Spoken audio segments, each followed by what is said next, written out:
Bienvenidos a su canal Crónicas del Excusado, Historias y Relatos. Aquí estamos en lo que llamaríamos el recuerdo celular número 10. Lo vamos a dedicar instantes, Lemuria y Atlántida.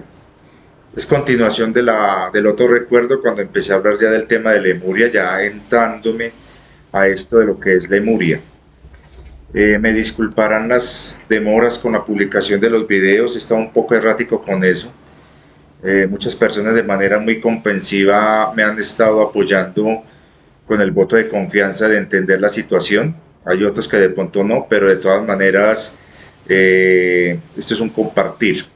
He estado un poco, digamos, bajo mucha tensión y presión y he tenido la compañía de personas maravillosas. Estuve 2 semanas en la ciudad de Cali.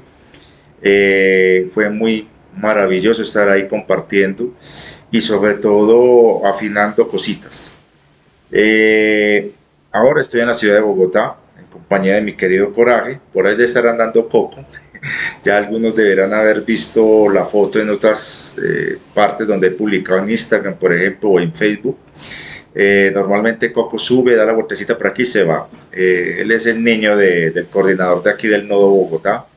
Entonces es un perrito muy especial y me quiere mucho. El asunto es que tiene su personalidad, es un de esos lobos muy especiales.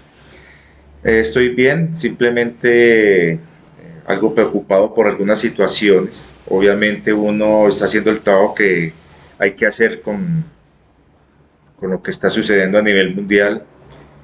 Uno hace lo que uno puede desde lo que uno puede.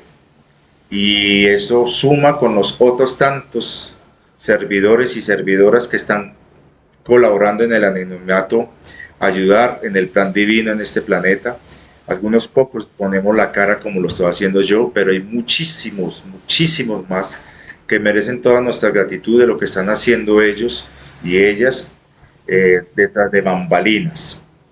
No ha sido fácil la arremetida energética de bajo astral por parte de esas huestes densas, recesivas que se quedaron sin jerifantes, sin las cabezas dominantes.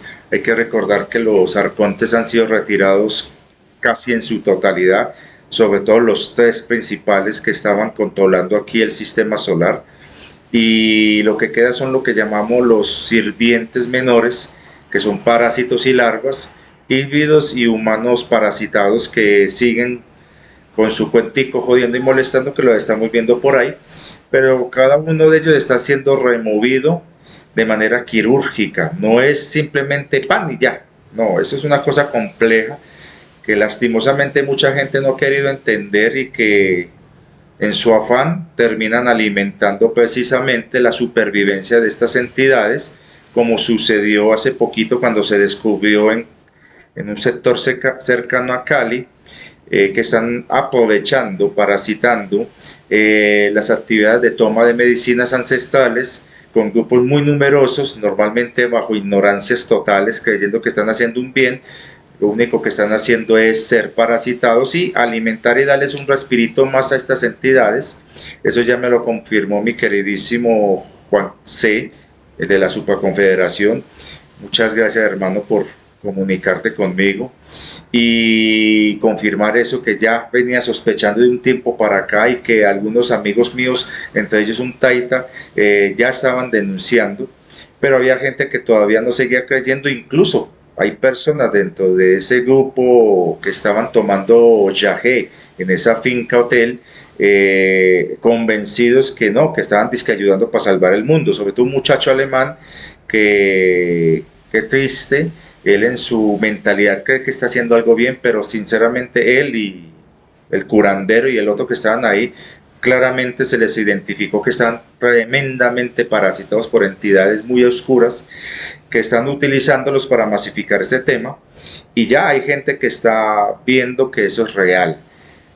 Por eso la advertencia. Por otro lado, sí, ha habido un manejo de, llamémoslo como lo han llamado popularmente, ataques, en donde en el bajo astral se ha estado moviendo mucha cosa y se está removiendo, y están afectando como daño colateral a personas que han estado trabajando muy activamente con el tema de la redención planetaria y están atacando de manera indirecta a sus seres cercanos o a sus colaboradores, amigos o conocidos para tratar de amedrentar y ablandar.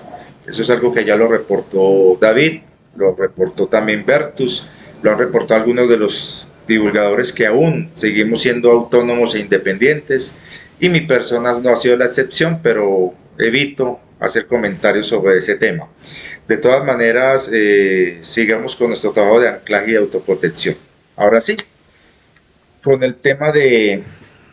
Ah, por cierto, muchas gracias a las personas que han estado apoyando con el caso de Emilio. Emilio es una persona de Argentina, tiene 61 años, está viviendo y trabajó en la ciudad de Bucios, en Brasil, de manera ilegal. El dueño del hotel donde él estaba trabajando, para no pagarle prestaciones, al dado que él ya había cumplido los 61 años, con 4 energúmenos lo echó a la calle y bajo amenazas. Es un tema delicado, es muy complejo no poder ayudar directamente, toca indirectamente, lo he estado haciendo. Algunas personas muy queridas en México, que ahora están en Estados Unidos, ayudaron. Algunos también en Argentina, unas personas en España. Pero sin ánimo de ofender a nadie y sobre todo a la gente muy querida, que yo sé que hay personas que están también pasando situaciones muy ásperas, que no la cuentan y que ojalá pudiéramos también ayudarlas. Pero yo me pregunto qué pasa con el resto. No quiero sonar ingrato, pero somos 9.261 personas en este canal, o al menos eso parece ser. Que 7 personas hayan respondido al llamado de apoyar a este señor, que es suscriptor también del canal, me sorprendió. Y lo dejaré ahí, no voy a decir más.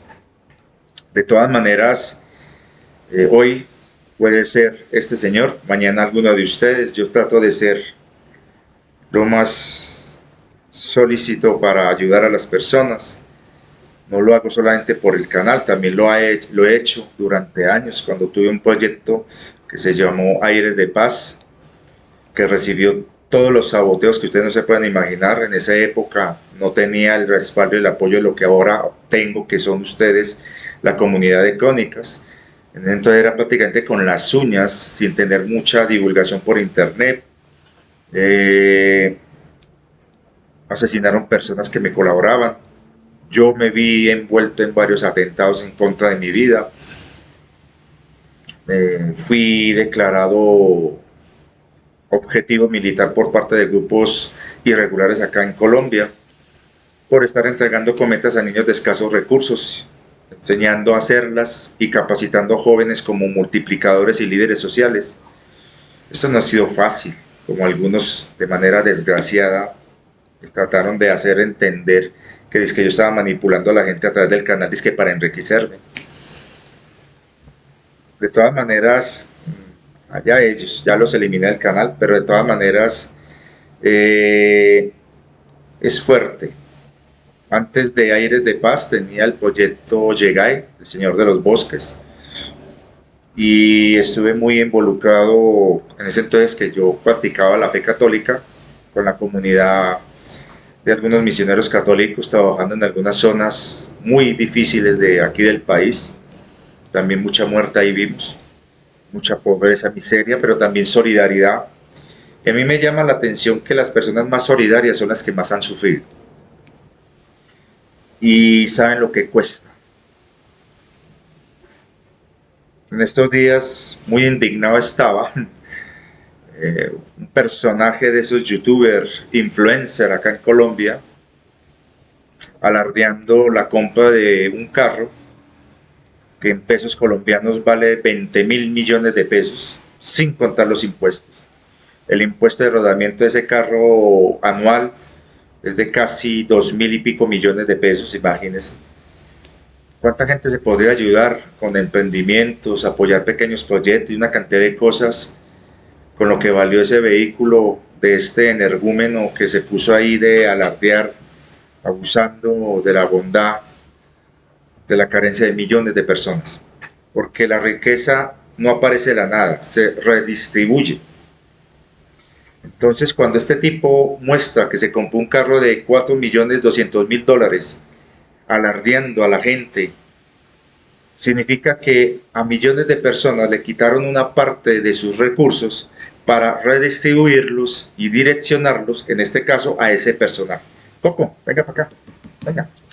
Hola, niño hermoso, es una preciosura, vean, para que lo vean, por aquí está. ¡Ay, Coco! Venga, mira, Coco, mira, mira. ¡Oh, Coco! ¡Wow! ¿Vamos a aullar? Aquí está Coquito, estamos en una terracita, ya. Entonces, es un perrito muy, muy noble. Entonces, el asunto es que así se distribuye la riqueza. Cuando dicen que se perdieron millones de dólares en una quiebra en la bolsa de Wall Street, ese dinero no se esfumó, simplemente cambió de manos.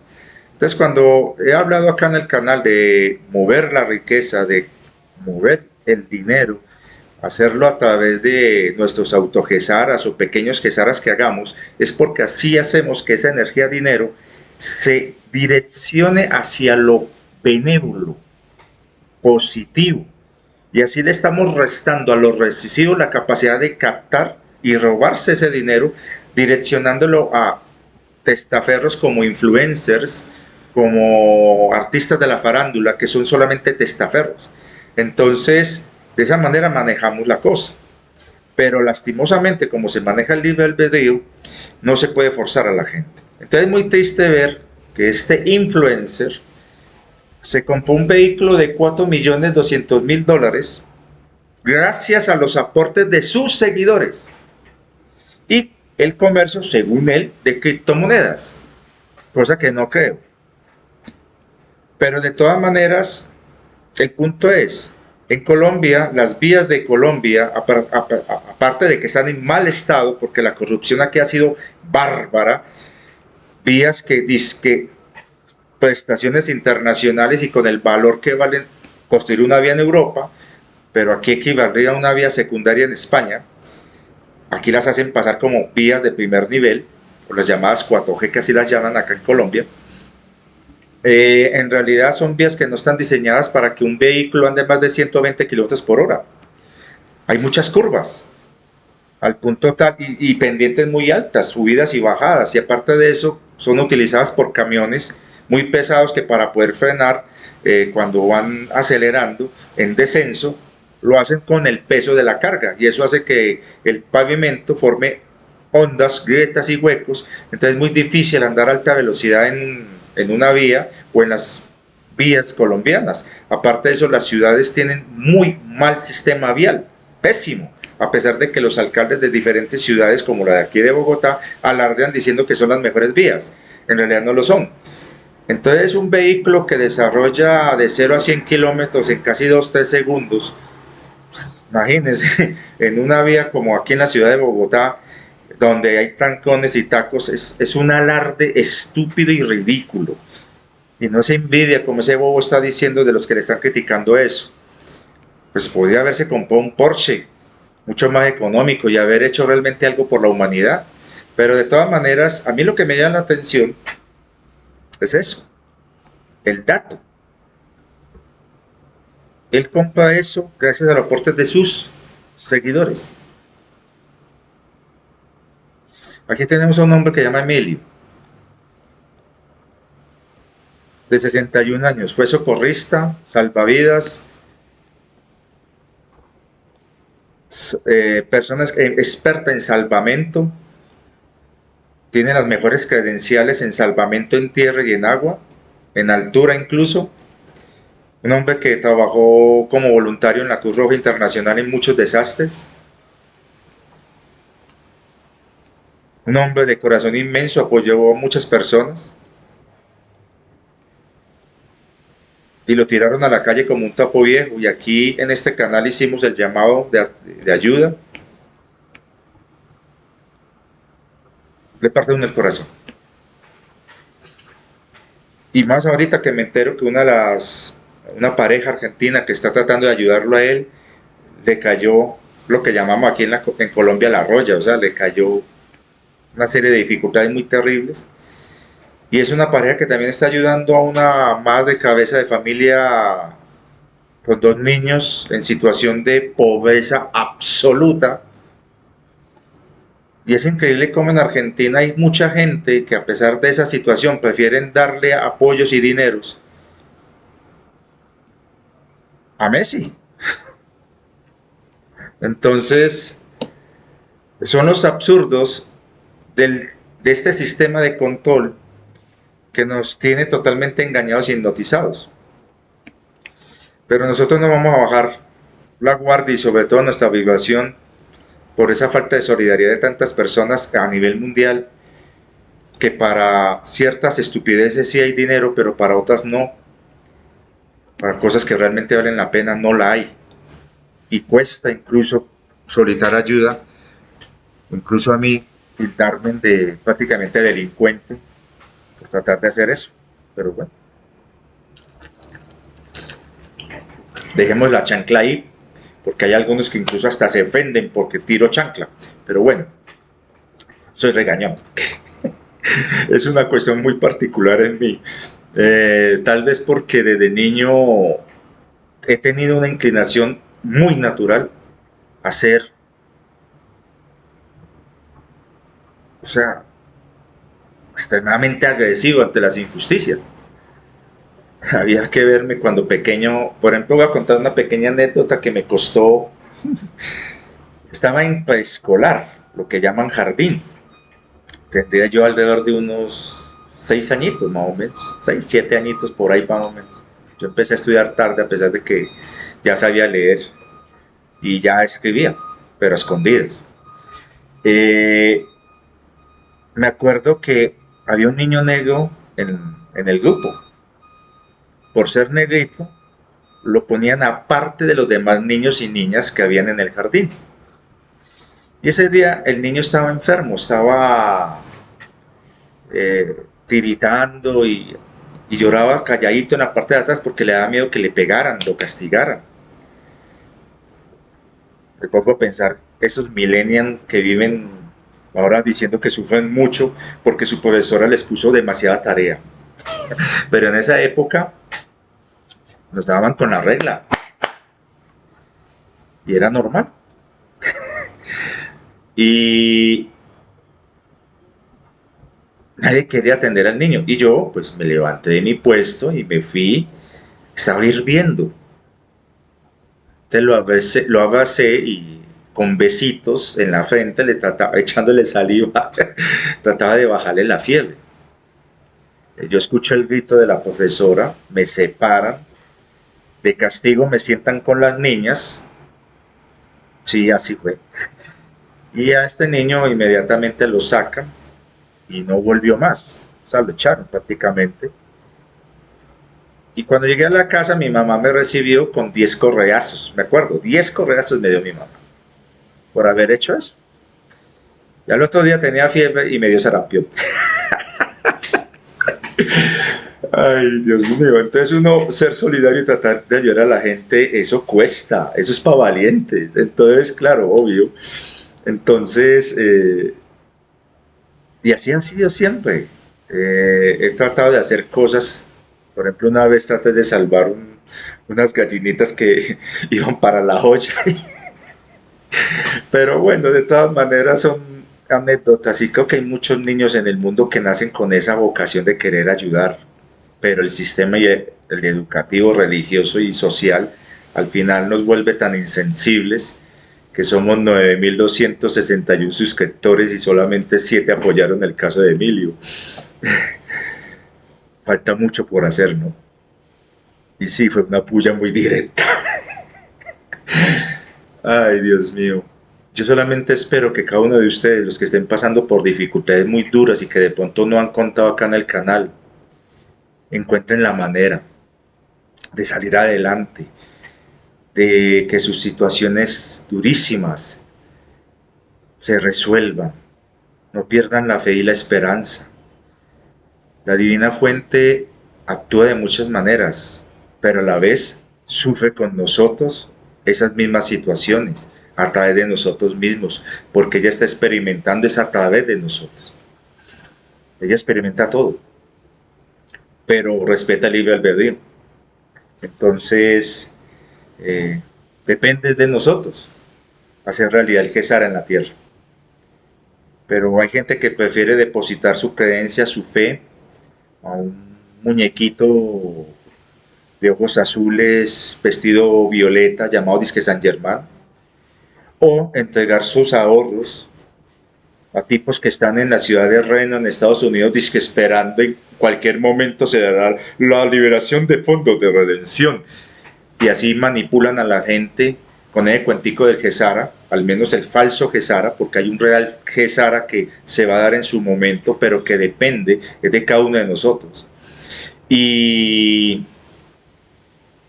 es muy difícil trabajar en contra de esta inercia del facilismo y de esperar salvadores. Pero bueno, de todas maneras, instantes. Para que entendamos el contexto de esta historia, que ya hice unos pequeños esbozos, borradores, estoy con coraje, por acá está. Lo tengo aquí escondidito porque Coco ahí mismo viene y se lo lleva. De hecho, aquí está Coco. ¿Cierto, Coco? Entonces, para que tengan una idea de lo que es el contexto de esta historia, lo voy a hacer de manera muy resumida, sobre todo para los nuevos. Y es que en ese interín que se dio después de la derrota de los caídos, donde cayó Azaela y se le sometió a juicio y la encierran en ese infierno, al momento en el que los fragmentos de la conciencia de Azaela son rescatados por Pasún y que con la mediación de Enki se le pasó a esta sumo sacerdotisa lemuriana, para que ella hiciera lo posible para rescatar la conciencia muy lastimada de Azaela. Pasó un tiempo muy largo en términos humanos, en términos 3D, alrededor de casi 2-3 millones de años, en términos 5D bajo, unos 500.000 años aproximadamente.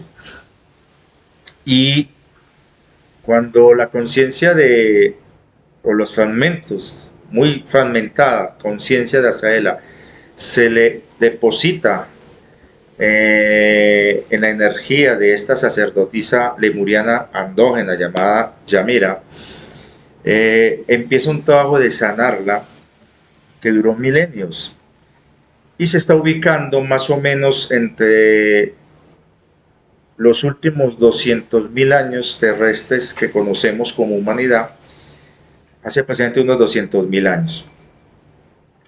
Y en ese entonces, mientras se hacía ese trabajo de tratar de rescatar lo que quedaba de Azaela, al menos en su parte conciencial, ya Lemuria y Atlántida habían empezado un proceso muy gradual que se empezó a acelerar de separación.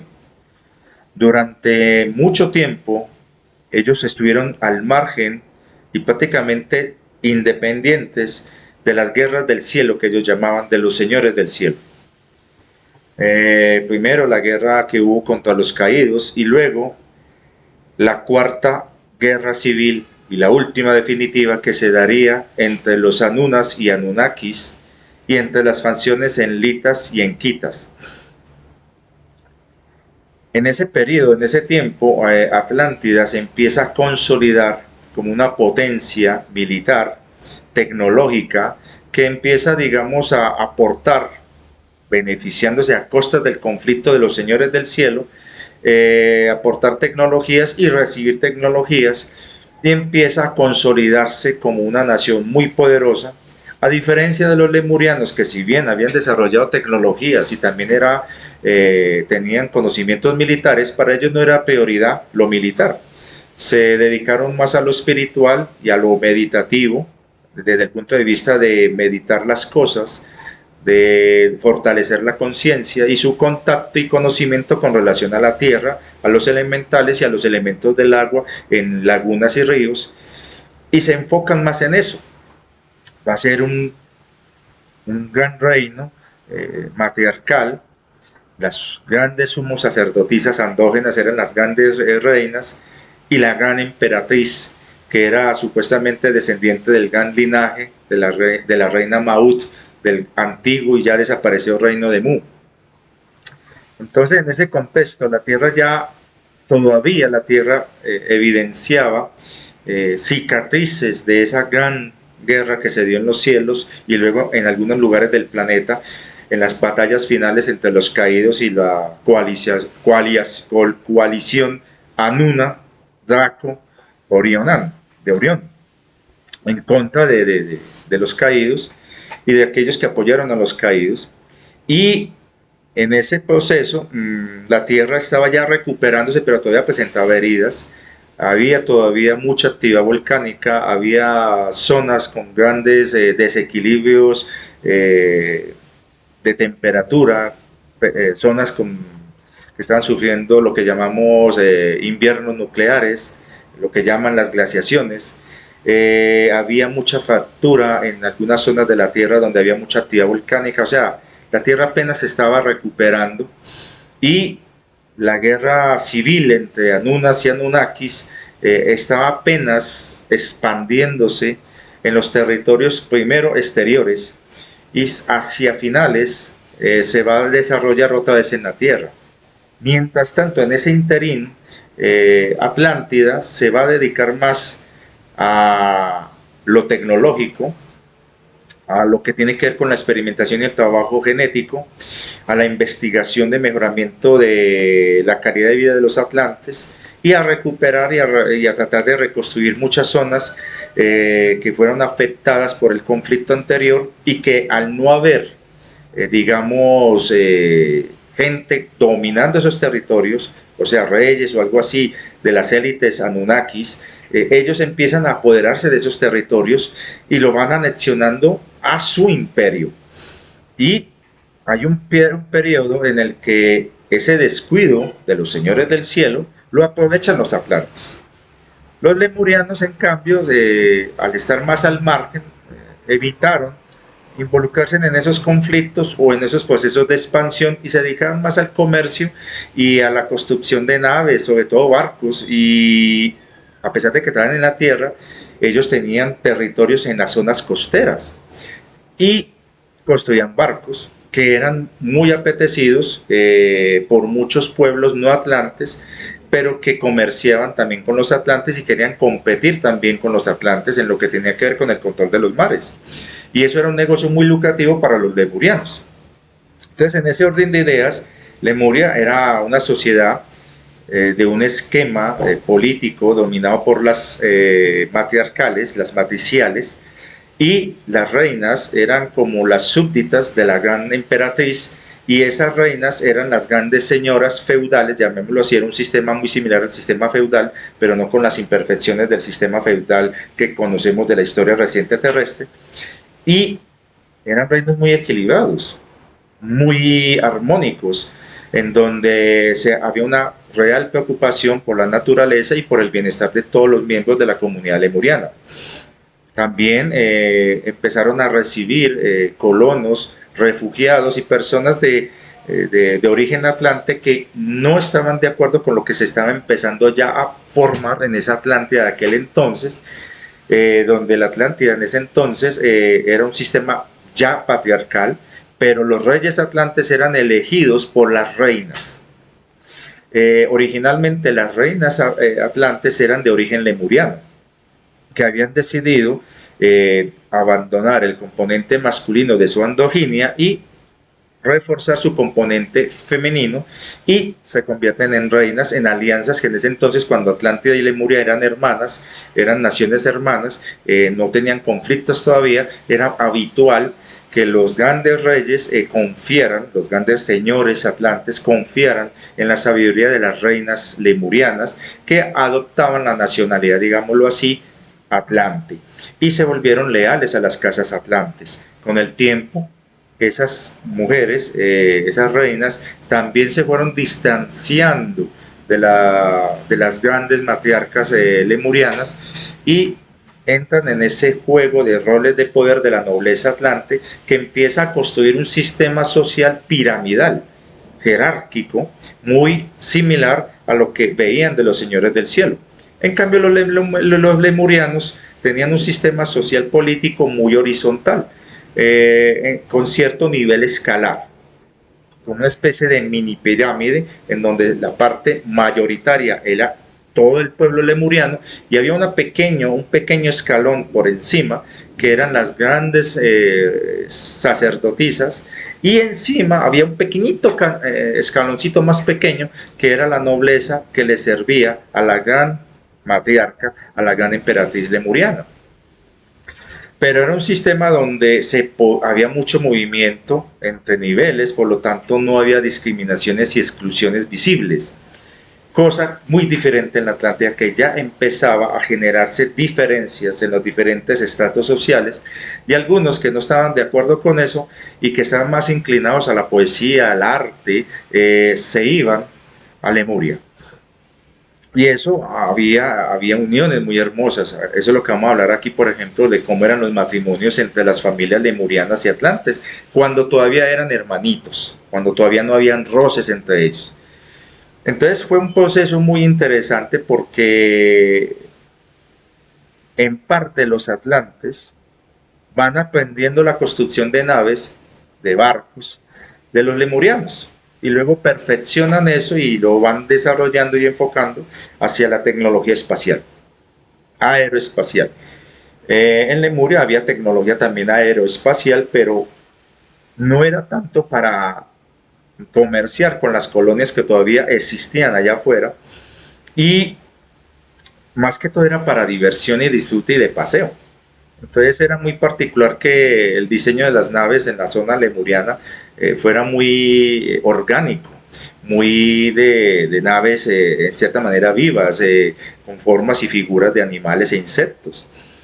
Mientras en Atlántida obviamente las naves eran más estilizadas, mucho más elegantes y reflejaban la categoría de sus dueños. Entonces eran naves que podían ser muy sencillitas para la gente del común, o naves, lo que llaman naves del pueblo, y las vehículos o naves de las clases medias y altas eran según su estrato, ¿no? Y muchas de esas naves tenían formas muy ovaladas, muy agudas, con varios niveles o pisos. Sería algo parecido a los yates modernos, pero algunas volaban. La utilización de dirigibles ya existía en ambas naciones en esa época, y eso luego, muchísimo tiempo después, los tartarianos, los de Tartesos, van a recuperando fragmentos, van a tratar de reproducir esas tecnologías, pero eso luego lo contaré. Entonces Lemuria y Atlántida eran, para ubicar en el contexto, se estaban desarrollando en las zonas que estaban emergidas en la Tierra, porque a raíz de la última guerra que se dio con los caídos y que generó muchos daños en la Tierra, y que la Tierra empezó a recuperarse, la Tierra entró en un periodo de casi 2 millones y pico de años, con muchas intermitencias climáticas, donde los periodos glaciales eran muy intensos. Entonces, obviamente, cuando se forman grandes masas de hielo, los mares se encogen, o sea, baja la altura, y el nivel del mar para la época que les voy a ubicar a ustedes estaba alrededor de unos 700 a 800 metros por debajo del actual. Perdón. Entonces, obviamente, el paisaje era muy diferente. Lo que mal llaman la isla de Atlántida no era realmente una isla, era parte de lo que llamamos, de lo que es la plataforma continental, de lo que es hoy Europa, y que se extendía un poco más allá de la isla de Hierro, ahí en las Canarias, y obviamente el mar Mediterráneo no estaba en la zona donde ahora está el mar Mediterráneo prácticamente, porque cuando se suben los niveles del mar, esas aguas se van a mezclar con las que eran del antiguo mar, que cubría buena parte de lo que hoy día es el centro de África, y que por los cambios que se dieron se seca y forma el gran desierto del Sahara, y queda solamente un fósil, digámoslo así, que será el Mediterráneo, el Mar Negro, y parte de lo que sería el Mar Caspio y el Araral. De hecho, parte del desierto de Gobi también era un mar, pero eso es mucho más antiguo. Fue más en la época de las grandes guerras de los señores del cielo, pero la geografía terrestre era muy diferente. De hecho, buena parte de lo que hoy día llamaríamos las islas de San Andrés en Colombia no existían realmente porque se fueron levantando, o si existían, se apenas estaban formando de manera volcánica, y había todo un lecho que eran sabanas y eran bosques muy hermosos que conectaban lo que hoy día serían las altas montañas de lo que hoy día es Nicaragua, Costa Rica. Lo que antiguamente se llamaría el Darién era realmente una cadena montañosa que se continuaba con la serranía del Baudó, que hoy día lo que quedó es un pequeño fragmento, y las islas de las Gorgonas en el Pacífico colombiano. Había extensiones en el Océano Pacífico, sobre todo hacia la zona de lo que hoy día es Indochina, lo que llamamos Indochina, todo lo que es Laos, Camboya, Vietnam, toda esa zona estaba conectada por puentes de tierra muy grandes. Filipinas no era un conjunto de islas, estaba conectada con parte de Japón y parte de lo que es la zona sur de lo que sería Malasia. Famoso continente lemuriano que llaman, en realidad no era un continente, eran tierras que estaban en ese entonces sin agua de mar, eran zonas selváticas, bosques. De hecho, las islas que hoy día eran las cimas de las altas montañas que habían en ese entonces. Entonces, recuerden, estamos hablando de que el nivel del mar en algunas zonas llegó a bajar hasta 1000 metros, en otras 700 metros, en otras alrededor de 300 metros, dependiendo si era la zona del Pacífico, la zona del Atlántico o la zona del Índico.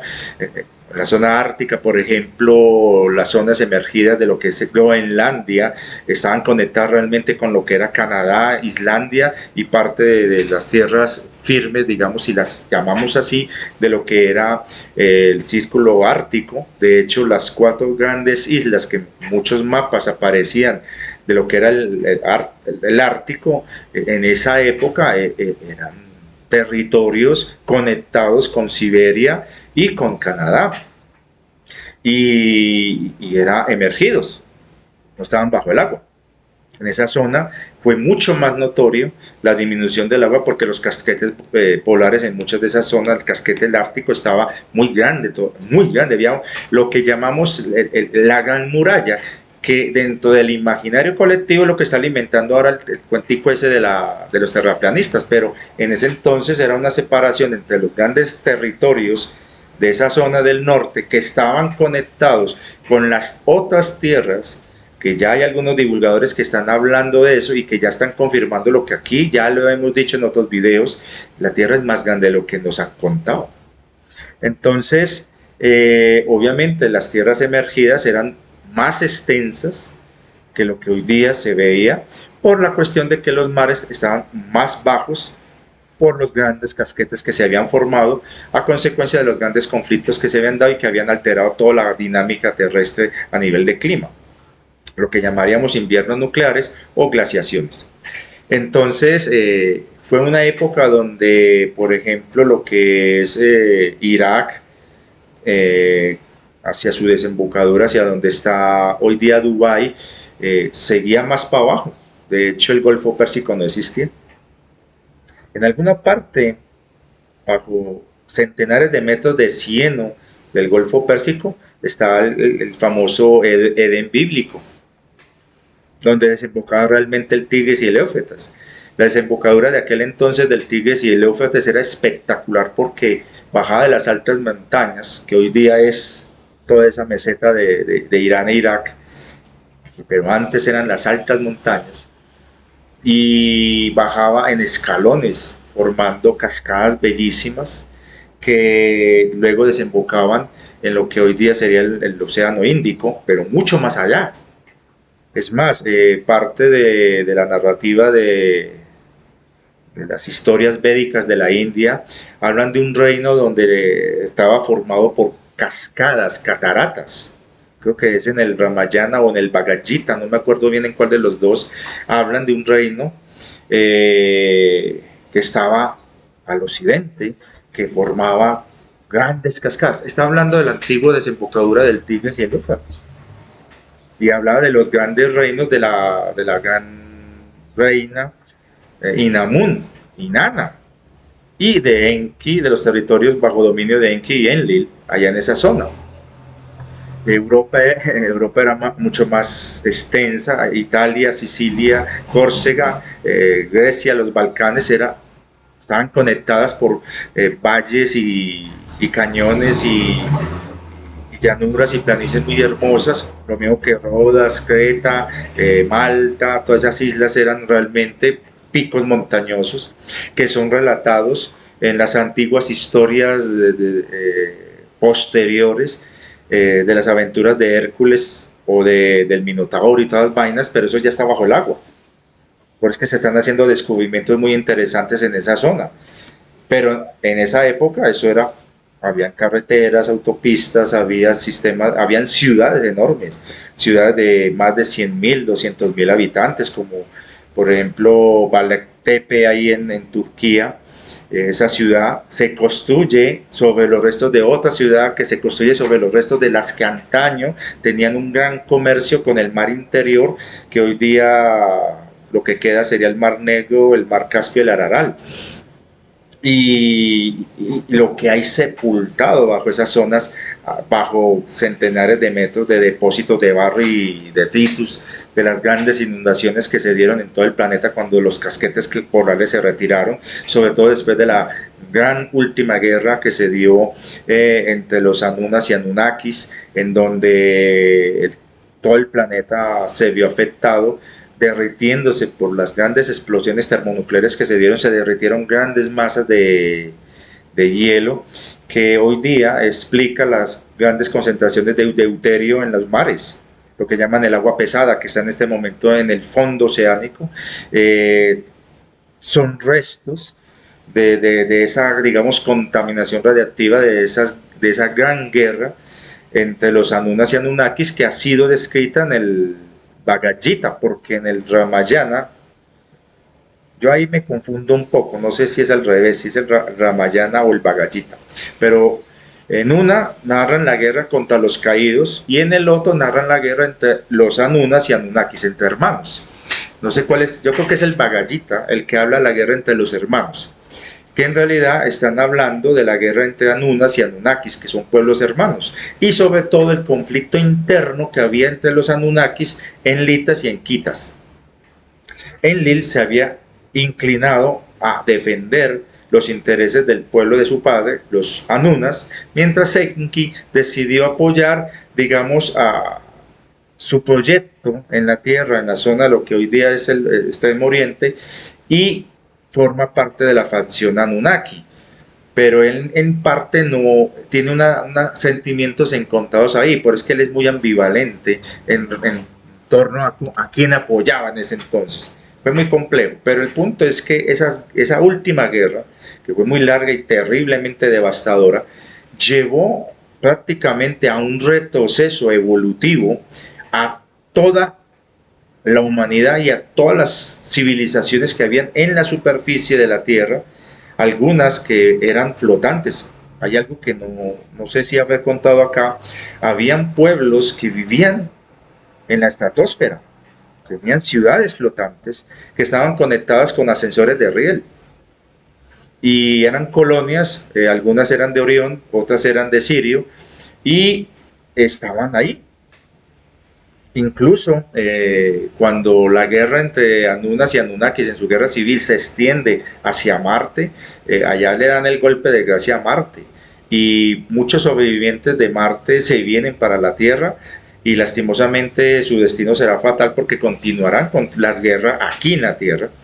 Y de hecho yo creo que ahí en esas narraciones hindúes escritas en sánscrito de los Vedas hablan de esos pueblos de los pueblos rojos que en realidad son los han confundido con los lemurianos, en realidad es el pueblo de Marte, que llegaron aquí y eso se arma tremendo zafarrancho acá en la Tierra. Eso fue brutal, sobre todo porque el desastre de Marte fue barbárico. Ya estaba dañado Marte desde la época de las grandes batallas con los caídos, pero el golpe de gracia fue en la guerra de entre Anunas y Anunnakis.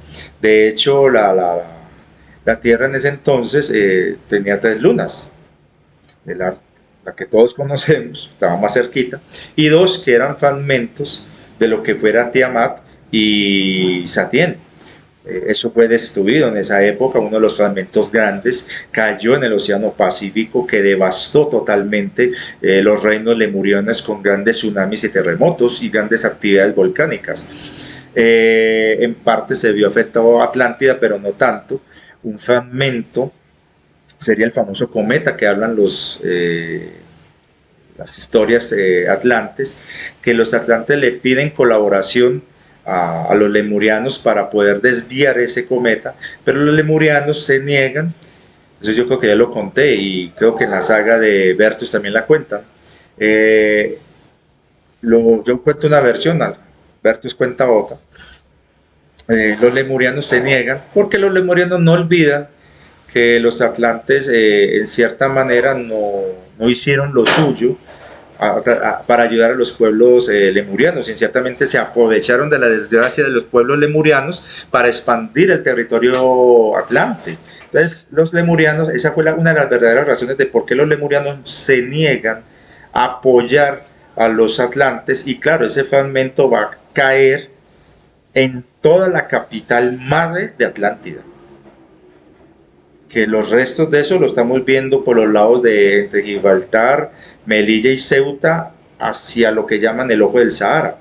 Y eso generó un gran hundimiento en esa zona y se rompe una parte de la corteza en ese lugar y se darán las condiciones después de una gran inundación, que es la que va a formar o extender lo que antes era un lago a un mar, que es el mar Mediterráneo, y que va a cambiar la dinámica de lo que es la zona administrativa atlante, que estaba en lo que era originalmente ese mar, en lo que es el centro de África, que hoy día es el gran desierto del Sahara, y ahí debe estar sepultado bajo centenares de metros de arena y quién sabe qué, los restos de esa gran ciudad, que en muchas leyendas y mitos antiguos hacen alusión de ella ya desaparecía, pero hacen alusión de ella, incluso en las historias de Lovecraft también hablan de esa y de otra que era de origen lemuriano que estaba en algún lugar en el Pacífico. Entonces, el contexto es ese, a nivel físico, material, geográfico, ese es el contexto. Estamos hablando de un periodo de aproximadamente unos 200.000 años para acá, y ya los conflictos de la última guerra civil entre Anunnaki y Anunnaki estaban dándose primero arriba, pero luego, hacia alrededor del año 50.000 para acá, se empiezan a dar en la superficie terrestre y en la luna. Entonces, ese periodo, ese interín, lo aprovechan los atlantes para afianzar un comercio muy fuerte con las facciones en conflicto, y también para distribuir armamento en aquellas naciones que no eran, digamos, aliadas de ninguna de las facciones, pero que temían que ese conflicto los alcanzara a ellos.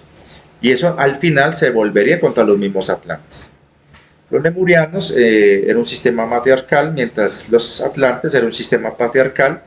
Ya los lemurianos cada vez ya estaban más diferenciados, ya habían más dualidad, ya habían más mujeres y hombres, cada vez eran menos los andrógenos y de hecho, y hermafroditas, y de hecho, recuerden que los hermafroditas venían de la época de Mu, y ya los andrógenos van a ser lemurianos, ya eran cada vez menos y estaban ya más relegados a una casta sacerdotal, y eran las grandes reinas, y el sistema patriarcal atlante ya estaba claramente dividido en hombres y mujeres. Pero en ese entonces todavía había unión y trabajo en equipo y eran pueblos hermanos, no habían tantos roces y todavía no se habían dado las cosas que acabé de comentar, apenas se estaban dando. Fue un proceso que se fue dando durante milenios, en donde su parte terriblemente dolorosa, muy dolorosa, después del incidente del cometa ese que fue hace 60.000 años terrestres, que extinguió casi toda la humanidad de lulos, esclavos, y llevó a la ruina casi total a los atlantes y fue un golpe muy fuerte para los lemurianos, que demoraron en recuperarse casi 20.000 años, tuvieron otra vez un periodo de esplendor, pero en este caso a los atlantes, para caer en bajo dominio de los últimos reyes brujos que llevarían al desastre otra vez a la tierra cuando se da la última gran batalla entre enlitas y enquitas en la guerra civil Anun-Anunnaki, en donde en represalia Enlil toma la decisión, después de haberse derrotado a los Anunnakis, toma la decisión de evitar que el armamento que quedó de los Anunas en la Tierra, que no puedan ya recuperarlo, y evitar que los Anunnakis sobrevivientes en algún momento lo pudieran reutilizar, ordena inundar todas las tierras donde estuvieran las bases, las plataformas, los hangares y todas las unidades abandonadas de combate que tuvieron que dejar atrás en su retirada después de derrotar a los Anunnakis, que fue una victoria pírrica, quedaron muy golpeados. Entonces los Anunnakis se retiran hacia el cinturón de Cupier, mientras los Anunnakis, los sobrevivientes, se van a hibernar hacia la Antártida, que en ese entonces ya estaba cubriéndose totalmente de hielo.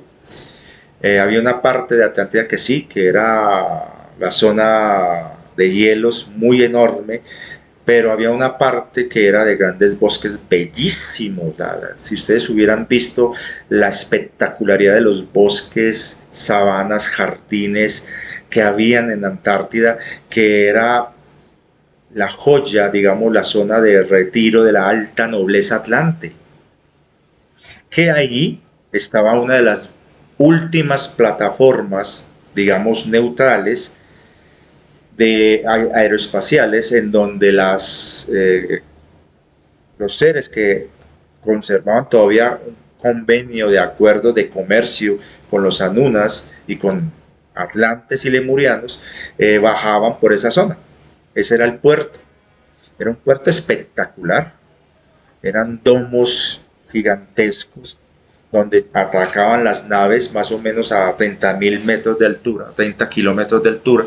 Ahí atracaban esas naves y mediante sistemas de ascensores o naves transporte, se bajaba la mercancía, se subía pasajeros o bajaban pasajeros, había un intercambio muy grande en las estaciones de servicio y terminales de transporte que estaba en la gran meseta central de la Antártida, conectadas con sistemas de ferrocarriles de LED, llamémoslo así, sistemas de transporte por tubos de vacío que conectaban muchas zonas bajo tierra, bajo la corteza terrestre, en donde habían, digamos, el equivalente a grandes centros comerciales en donde se había intercambio en las diferentes ciudades y reinos en la tierra, que después de esa gran guerra y las grandes inundaciones fueron abandonadas, se destruyen, y los restos que quedan serán utilizados por los Dracos, por los Arcontes, por los Híbridos y por los Anunnakis, que van a despertar, muy parecida a la leyenda de los vampiros de esa película Inframundo, que de hecho están hablando de los Anunnakis dormidos. Inframundo habla de eso. Y vuelven a reconstruir lo que pueden y a rescatar lo que pueden para construir lo que hoy llamamos el dominio de las 13 familias, que no es tan antiguo como cuentan por ahí. Apenas tiene alrededor de unos 20-30.000 años para acá, en donde se viene a consolidar hace unos 10.000 a 7.000 años antes. Ahí donde se viene a consolidar, y después de una larga guerra, digamos guerra fría, con zonas de alta intensidad y baja intensidad, con lo que sería el gran reino de Tartaria, que se construirá a partir de los restos de los sobrevivientes de los antiguos, que ya eran llamados así, los antiguos, tanto atlantes, lemurianos, de Orión, de Sirio, de Marte, y se creará el gran reino tartárico, de Tartesos, los tartelianos, que va a estar construido en lo que hoy día es la zona que comprende las grandes estepas de Mongolia, de Kazajistán y de toda esa zona que en los mapas antiguos de los siglos XIII, XIV, XV, XVI hasta el siglo XVIII, principios del siglo XIX, aparecía como la Tartaria Magna. Y estos tartarios tendrían ciudades, colonia, dentro de las ciudades de los reinos que se estaban configurando en esa época, desde la época de la caída del último faraón, y comienzan las dinastías helénicas, o lo que llamamos dinastías, ay, ¿cómo se llama? De este general eh, griego, que luego, Ptolomeicas, Ptolomeo. Las dinastías ptolomeicas son remanentes de una de las colonias o de una de las alianzas de sangre de los primeros reinos tártaros con los reinos sobrevivientes que después surgirán de Atlantes. Por eso es que la mitología griega mitología egipcia tiene un cambio tan radical cuando surgen los faraones ptolomeicos.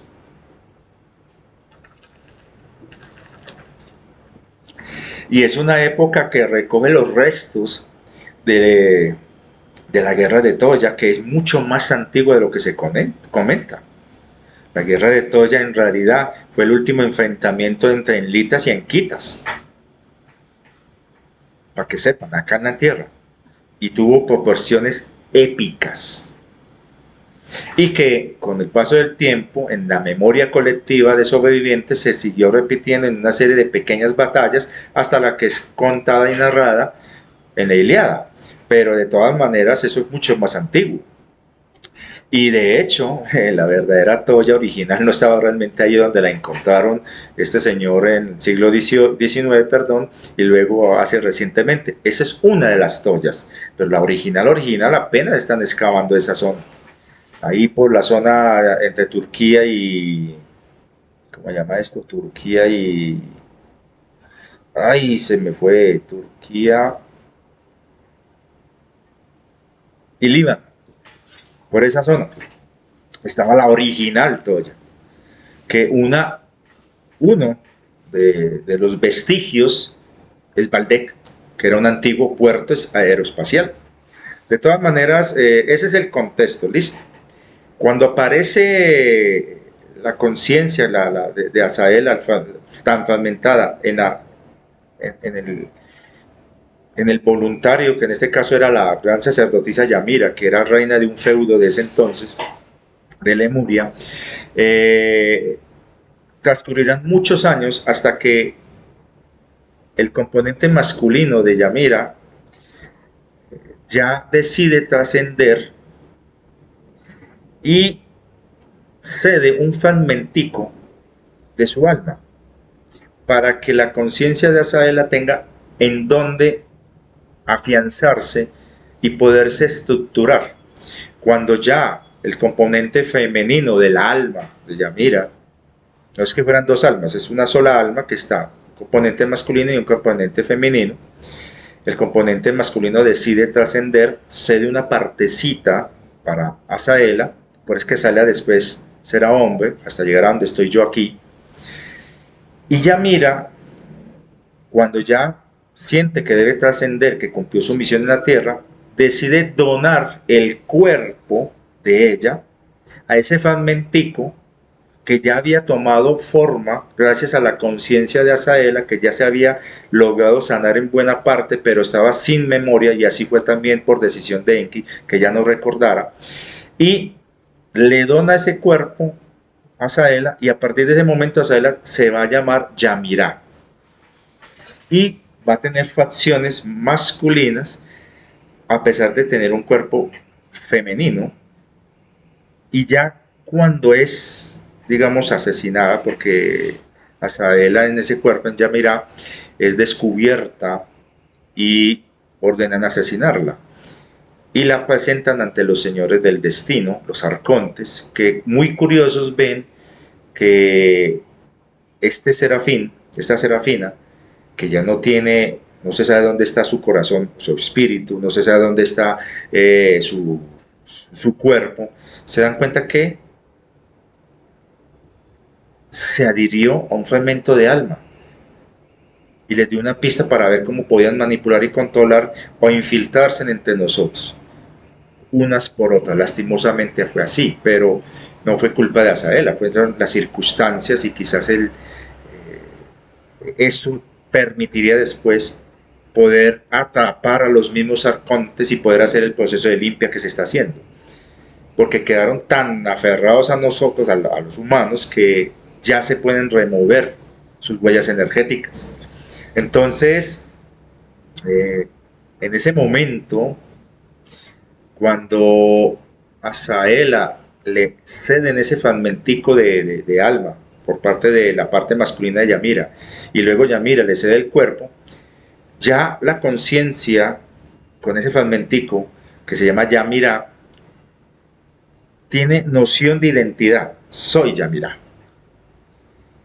Ya tiene sus propios recuerdos, no sabe nada de su pasado como Azaela, pero ya sabe que es Yamira y tiene sus propios recuerdos que se van sumando a lo que tiene fragmentado y que de manera innata a veces afloran.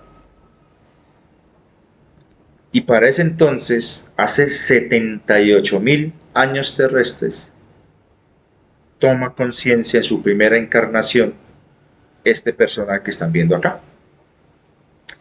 Y empieza su periplo, su vida en la Lemuria, que ya está separándose de sus alianzas con los Atlantes. Atlántida ya es un gran imperio muy beligerante y que está aprovechando los vacíos de poder que están dejando cada vez más y más y más los señores del cielo.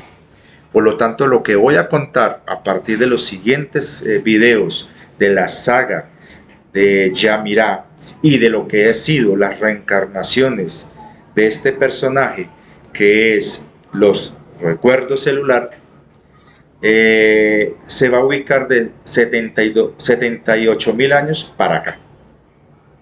Son aproximadamente unas 1.200 aproximadamente reencarnaciones. No voy a hablar de todas, voy a hablar de aspectos que estén relacionados con la historia terrestre, obviamente desde mi versión, por favor, igual muy fragmentada, porque me estoy basando de recuerdos y de información indirecta a la que estoy atando cabos y que puedo estar equivocado. Esto no es verdad absoluta, para que algunos irrespetuosos no vengan a decir que son cosas para mantener entretenidos a los esclavos, como si no fuera también un esclavo. Pero bueno, el punto es que voy a hacer una pequeña pausa porque está pasando un carrito por ahí haciendo sonido. Bueno, listo. Ahora sí. Entonces será 78.000 años para acá y ya como Yamira, el periodo antes fue muy doloroso, no lo voy a comentar, en donde el fragmento de conciencia de Azaela trataba de integrarse y Yamira la estaba sanando. Fue muy duro para Yamira, extremadamente duro. Para ella fue toda una maestría que fue la que la ayudó a trascender después. Y por eso ella en gratitud le cede su cuerpo a la conciencia fragmentada de Azaela y un fragmentico de alma, en este caso componente masculino. Entonces ya como Yamira, son 78.000 años para acá, y se va a ubicar en una zona que está muy al sur de lo que hoy día India y Sri Lanka, que en ese entonces estaban unidas.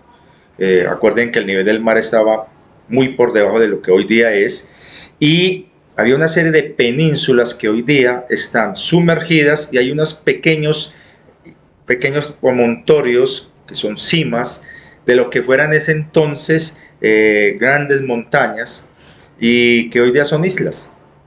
Pero en ese entonces es la zona en donde estaba, ya para ese entonces, estaba el famoso puente de Rama y era el antiguo gran reino del gran señor Rama y al menos de su descendiente, porque el original Rama eh, conoció a Saela como guerrera serafina Nefelim. Entonces él le regala de manera simbólica una obra de arte militar que sería su Bajra, la lanza en la que Asaela colocaría su lanza original para poderla utilizar en la realidad de materia, aquí al menos en la Tierra, porque Asaela no podía utilizar su lanza en la Tierra, era una arma de antimateria. Entonces el Bajra, o la lanza Bajra, era donde ella podía colocar como corazón energético de la lanza física, que fue regalo de una obra artística de ingeniería militar de parte de los artesanos de Rama. Entonces, no sería de extrañar que Yamirá va a desarrollarse su vida por estos territorios que pertenecían a Rama III, Rama Anter, Rama Anter, creo que era así, y era descendiente del grandísimo señor Rama. Entonces, obviamente, el gran señor Azul. Este descendiente, obviamente, era un hombre muy poderoso, que de su descendencia surgirá uno de los grandes reyes de la antigua India, que lastimosamente en su afán de evitar las guerras convocará 9 sabios que serán los 9 señores de la oscuridad después. Pero bueno, esa es otra historia. Pero en ese entonces no estamos hablando de eso. En ese entonces Yamirá vivía en un pueblo costero dedicada a la construcción artesanal de barcos y salía a navegar.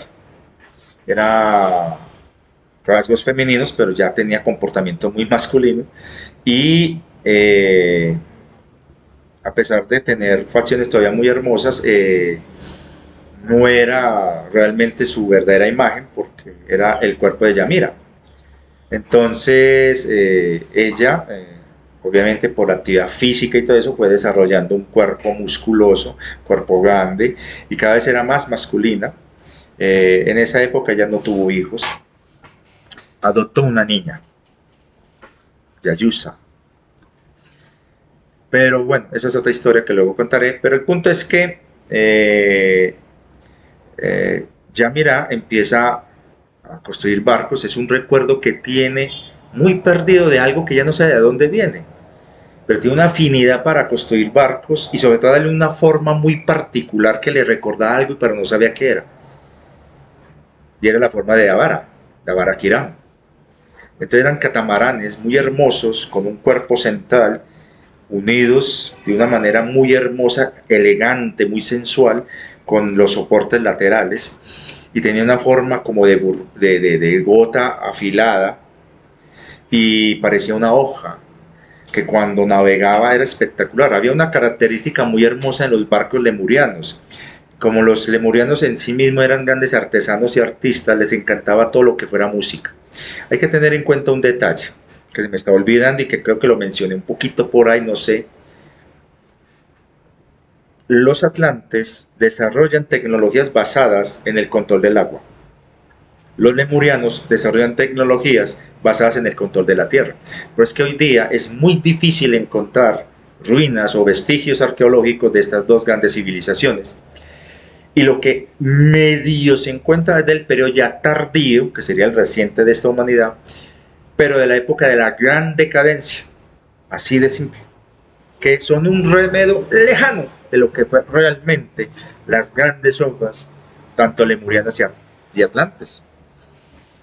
Una época donde las grandes ciudades de Atlantes eran construidas, sus estructuras eran líquidas, pero sólidas, y que se diseñaban de acuerdo a los gustos y deseos ya todavía siguen siendo muy artísticos y sensitivos, pero más inclinados a lo materialista, a lo estético hermoso que llamara la atención.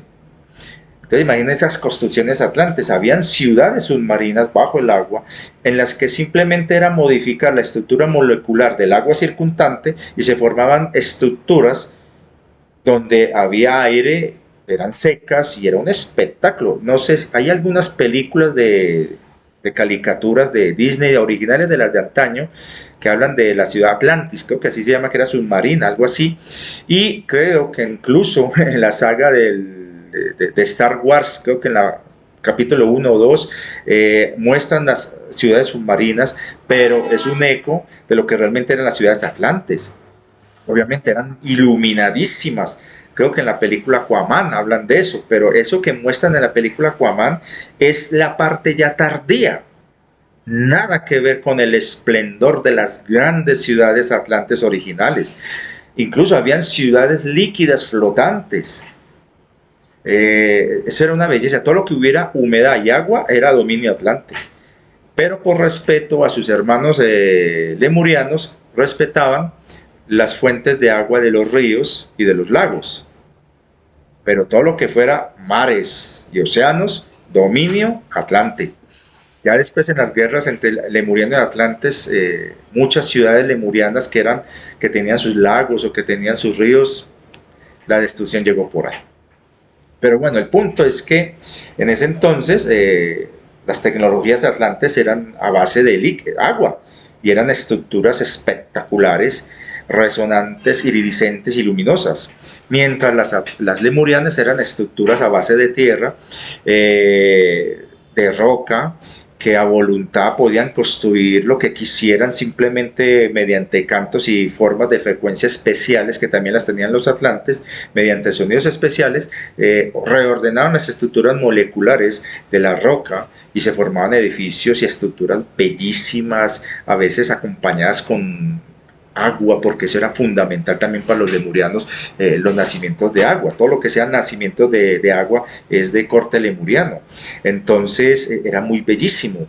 Y los bosques, eso era impresionante. Ya hacía mucho tiempo, no había ordenado cortar los gigantescos árboles de la tierra, pero quedaban sus descendientes y eran árboles aún muy grandes, árboles que llegaban a tener 500 metros, algunos 1 kilómetro de alto, pero nada que ver con los gigantescos de antaño que llegaron a tener 10 kilómetros de altura, o más incluso. Recuerden que la Tierra es más grande de lo que hoy día creemos que es.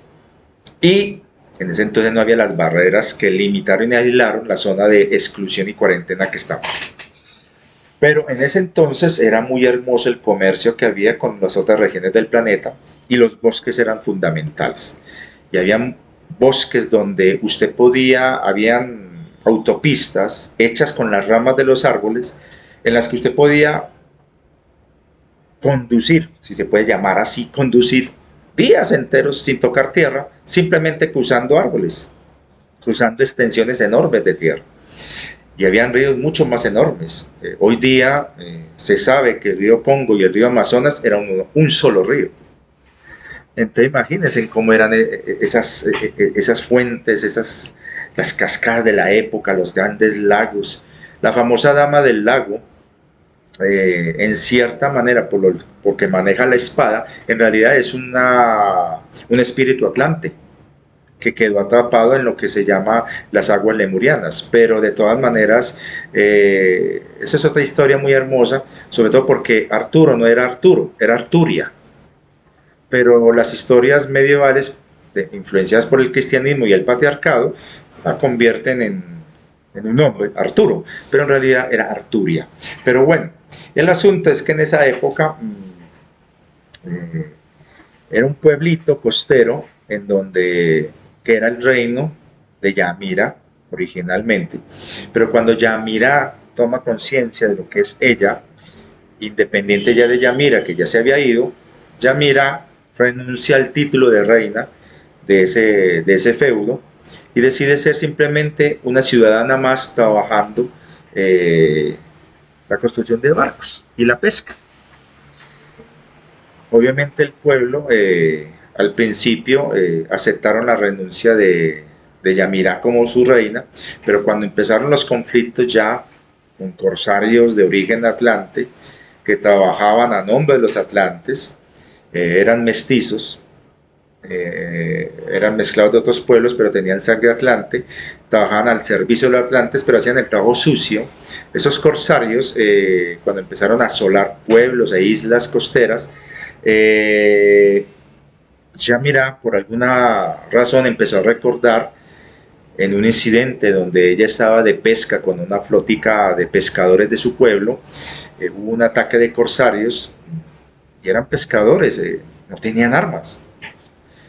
Pero Yamira, por alguna extraña razón, cuando se vio en peligro de muerte porque la iban a asesinar, porque sabían estos corsarios que ella era una reina, entonces sabían que eliminándola a ella se podían apoderar de esos territorios. Ella reacciona y con uno de los remos que ella utilizaba lo usa como una lanza, y ella sola derrota a esas naves corsarias, que normalmente eran naves muy rápidas, muy veloces, con armamento. Cuando uno ve los reinos del fuego en esa serie animada de Avatar, es algo parecido. Eran los corsarios al servicio de los atlantes. Entonces eran naves con tripulaciones de 150 a 200 guerreros, y ella sola derrota a 5 naves de esas y pone a las demás en fuga.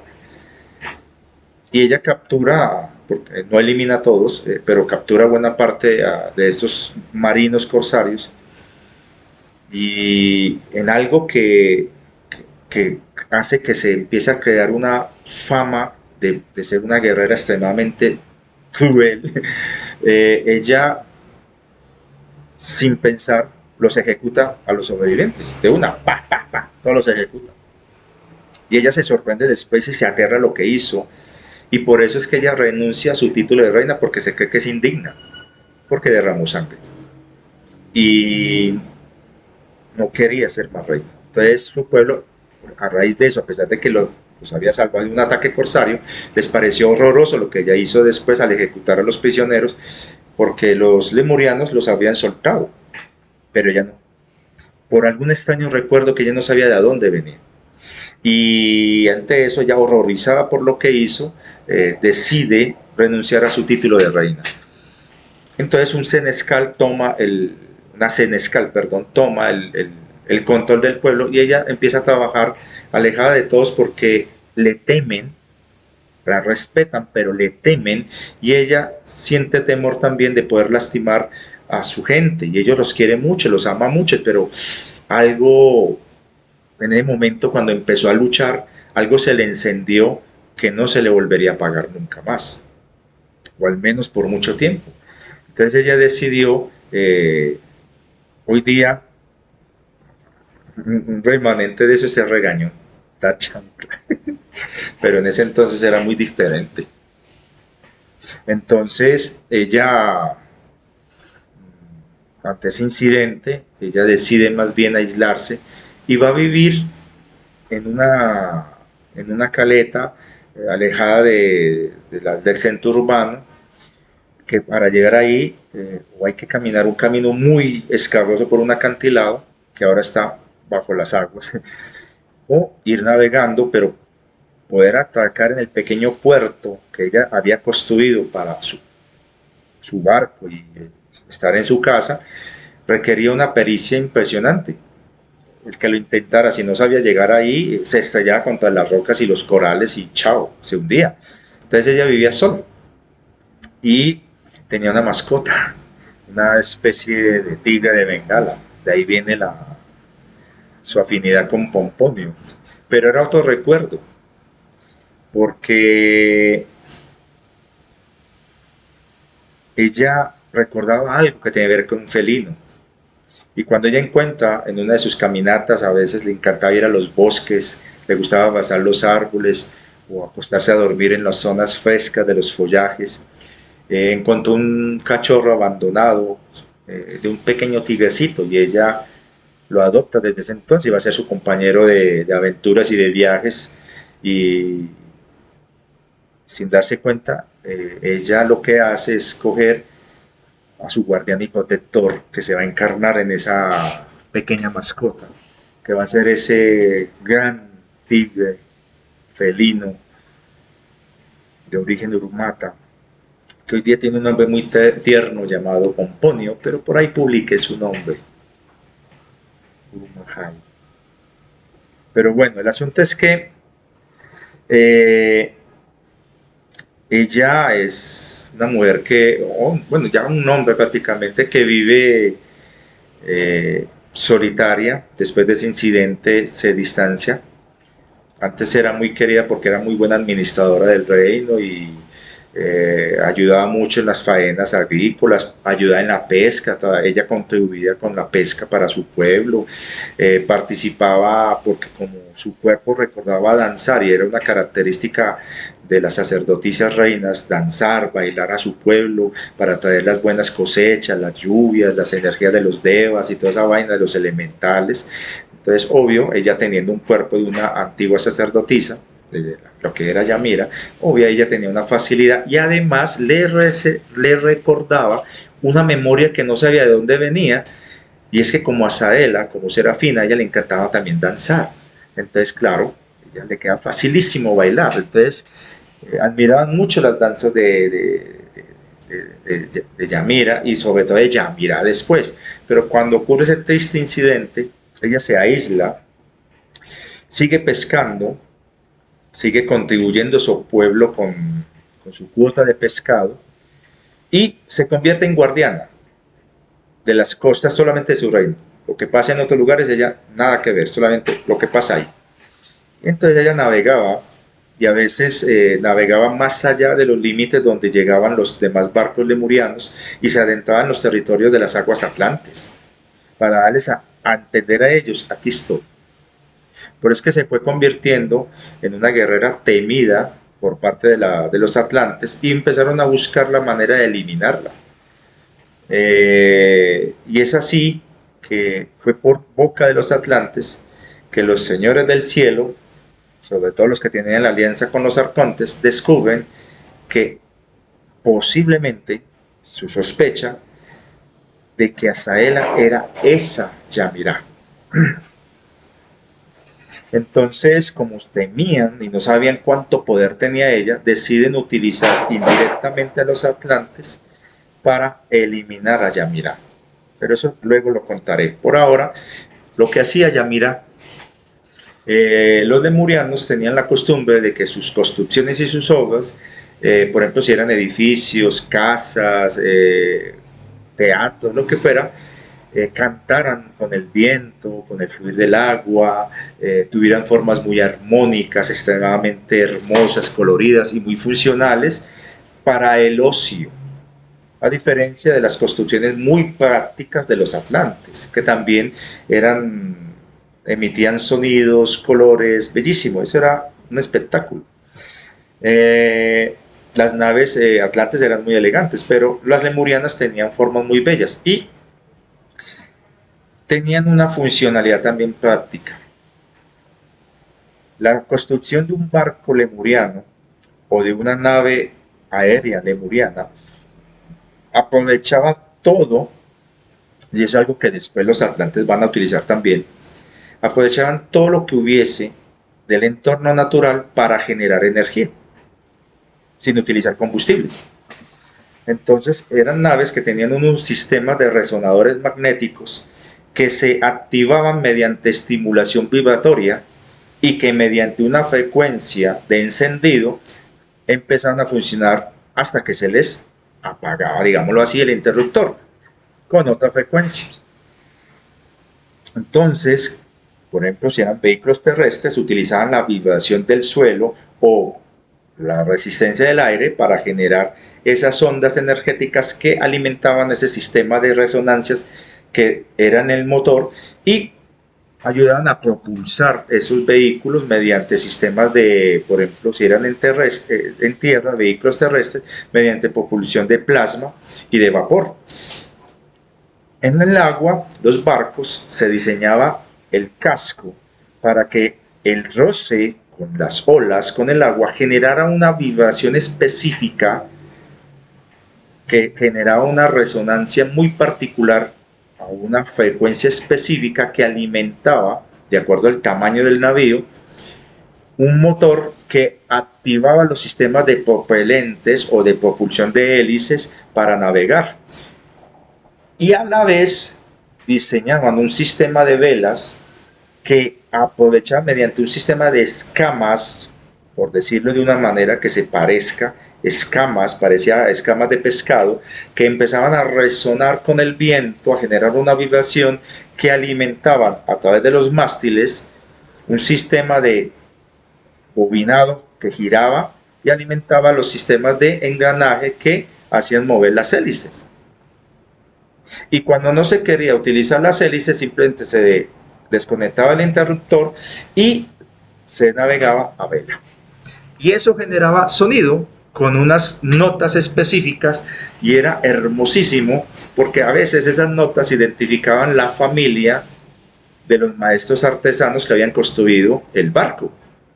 Era como su huella o su firma artística. Entonces eran barcos que cantaban y emitían sonidos y cantos bellísimos. Por eso es que eran barcos que cuando navegaban habían delfines, ballenas alrededor siempre. Y los delfines y las ballenas ayudaban a la pesca, como a su vez los lemurianos les compartían lo que pescaban a las ballenas y a los delfines. Eso era una belleza. Entonces, como los delfines al final van a representar a los atlantes también, era un trabajo en el que los atlantes agradecían mucho también y había mucho comercio ahí, intercambio muy bello. Entonces, claro, había intercambio de bienes y servicios entre atlantes y lemurianos, lemurianos y atlantes. Entonces, el barco de Yamirá no era la excepción.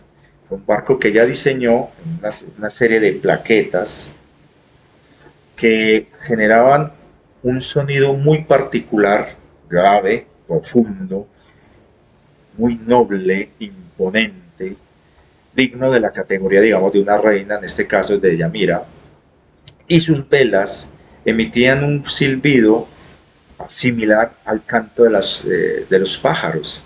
Entonces era muy especial, pero cuando estaba en navegación a alta velocidad, todo el barco resonaba como si fuera el rugido de un dragón. Ella tenía recuerdos de dragones y en esa época los dragones eran habituales, vivían normalmente como cualquier otro animal en la superficie terrestre. Entonces, algunos eran dragones muy conscientes, muy intelectuales, muy inteligentes, otros eran dragones primitivos, muy a su naturaleza animal, pero era muy particular. De hecho, había un dragón que le gustaba navegar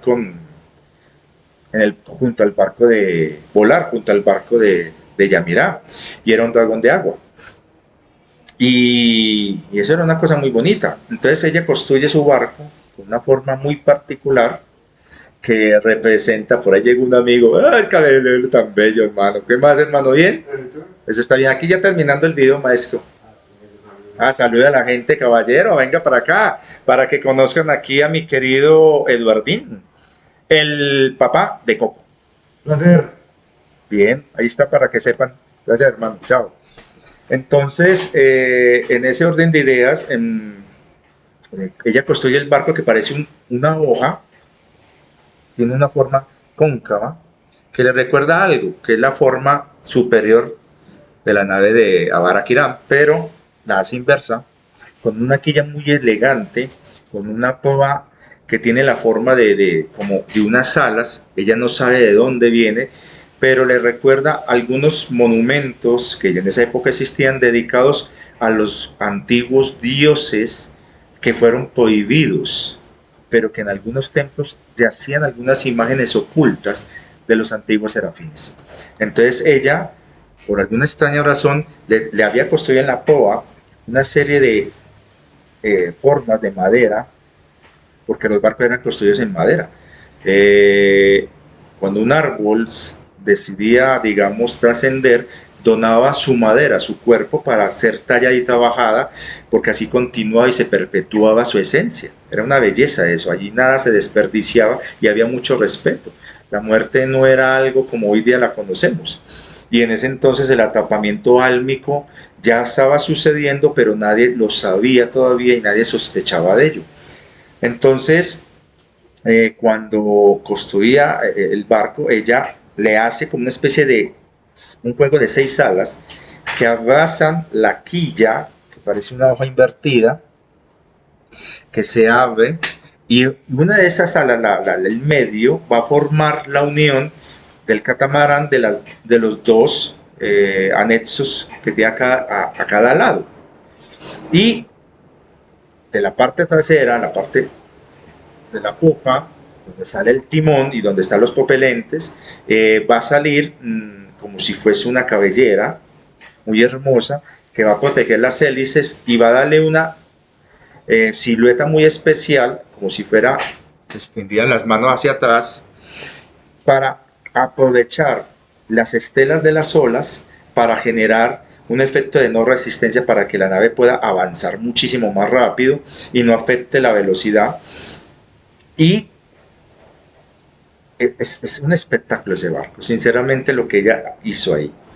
Y las velas, ella coloca una vela que sale de la proa, que parece unas alitas también, que se mueven con una muy gráciles cuando hay brisa suave. Cuando hay viento fuerte, se ponen rígidas para cortar más fácil el aire y permitir el flujo en toda la estructura del barco. Es una belleza. Eso que están escuchando es una alarma. Esta comunidad tiene un sistema de alarmas cuando hay un delincuente haciendo algún daño, suena. Estamos en Bogotá. Entonces el asunto es que ella diseña ese barco y la madera la coloca de tal manera que forma como una serie de estructuras acanaladas y tiene esa forma como si fuera una gota de agua alargada y una hoja invertida. Los mástiles tienen la particularidad de que cuando no tienen las velas empiezan a vibrar, a generar energía cuando está en reposo el barco, o sea, está en el muelle, para alimentar el sistema energético de la casa y recargar las baterías. Luego se desconectan y los mástiles son retráctiles. Se bajan y luego se apuestan a un lado y queda muy hermoso el barco como si fuera una hoja y una gota en el agua. Es bellísimo. Era un barco de aproximadamente, era grande, porque ya era grande, era un ser de aproximadamente unos 6 metros de alto.